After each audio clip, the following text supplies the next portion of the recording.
அஸ்ஸலாமு அலைக்கும் ஃப்ரெண்ட்ஸ். இன்றைக்கி நம்ம சேனலில் ரொம்பவே சத்து மிகுந்த ஸ்வீட் பொட்டேட்டோ சீனி கிழங்கு வச்சு நம்ம ஒரு பாயாசம் எப்படி செய்யலான்னு பார்க்கலாம். சக்கரவள்ளி கிழங்குல அதிகமான சத்துக்கள் நிறைஞ்சிருக்குது.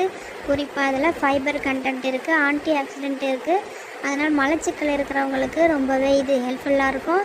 அது மட்டும் இல்லை, பருக்கள், முகப்பரு, இந்த மாதிரி கால் எரிச்சல் இருக்கிறவங்களுக்கெல்லாம் இந்த கிழங்கு ரொம்ப உதவியாக இருக்கும். ஸோ சக்கரவள்ளி கிழங்கை வச்சு நம்ம பாயாசம் எப்படி ரெடி பண்ணலான்னு பார்க்கலாம் வாங்க. நான் அதுக்கு ஒரு சட்டியில் தண்ணி வச்சுட்டு ஜவ்வரிசியை போட்டுக்கிட்டேன். ஜவ்வரிசி பாதி வெந்ததுமே சக்கரவள்ளி கிழங்கை குட்டி குட்டியாக துருவி வச்சுருக்கிறேன்.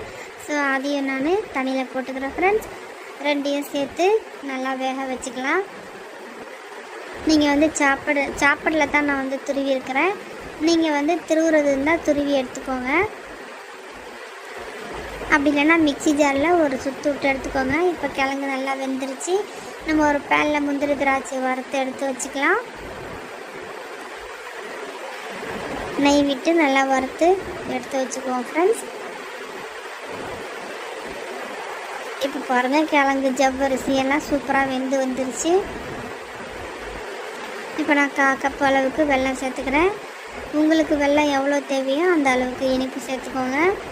சுத்தமான வெல்லம். கட்டியாக இருந்துச்சுன்னா நீங்கள் தண்ணியில் கரைச்சி வடிகட்டி போட்டுக்கோங்க. நல்லா கிளறி கொடுத்துக்கலாம் ஃப்ரெண்ட்.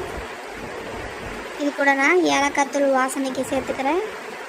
தண்ணியில் கரைச்ச மாதிரி போடுங்க, இல்லைனா கட்டி ஆயிரும். இப்போ டேஸ்ட்டுக்கு உப்பு போட்டுக்கிறேன். இப்போ காய்ச்சி வச்ச பால் ஒரு 1/4 கப்பு ஊற்றிக்கிறேன் ஃப்ரெண்ட்ஸ்.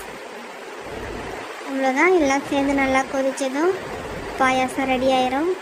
வறுத்து வைத்த முந்திரி திராட்சை வச்சு டெக்கரேஷன் பண்ணி சர்வ் பண்ணிடலாம். ஸோ சுவையான ஸ்வீட் பொட்டேட்டோ பாயாசம் செஞ்சு பார்த்துட்டு எப்படி இருந்துச்சுன்னு கமெண்ட்ஸில் சொல்லுங்கள். ஏதாவது டவுட் இருக்கலாம் கமெண்டில் கேளுங்க ஃப்ரெண்ட்ஸ். இப்போ வறுத்து வச்ச நம்ம முந்திரி திராட்சையை சேர்த்துக்கலாம். கொஞ்சம் இது எடுத்து வச்சுக்கிறேன் கார்னிஷ்க்கு, கடைசியாக போட்டுக்கலாம். வாங்க சர்வ் பண்ணிடலாம். சுட சுட ஸ்வீட் பொட்டேட்டோ பாயாசம் எப்படி இருக்குது? ஆஹா, பார்க்கும் போதே சாப்பிடணும் போல இருக்குல்ல. ஸோ கண்டிப்பாக நீங்கள் ட்ரை பண்ணி பாருங்கள். சீசன் இருக்கும்போது இதில் நிறைய சத்துக்கள் இருக்குது ஃப்ரெண்ட்ஸ். Don't miss. நான் மேலே பாதாம் பருப்பு கட் பண்ணி வச்சுருக்கிறேன் ஃப்ரெண்ட்ஸ். இந்த வீடியோ பிடிச்சிருந்தால் லைக் பண்ணுங்கள், ஷேர் பண்ணுங்கள்.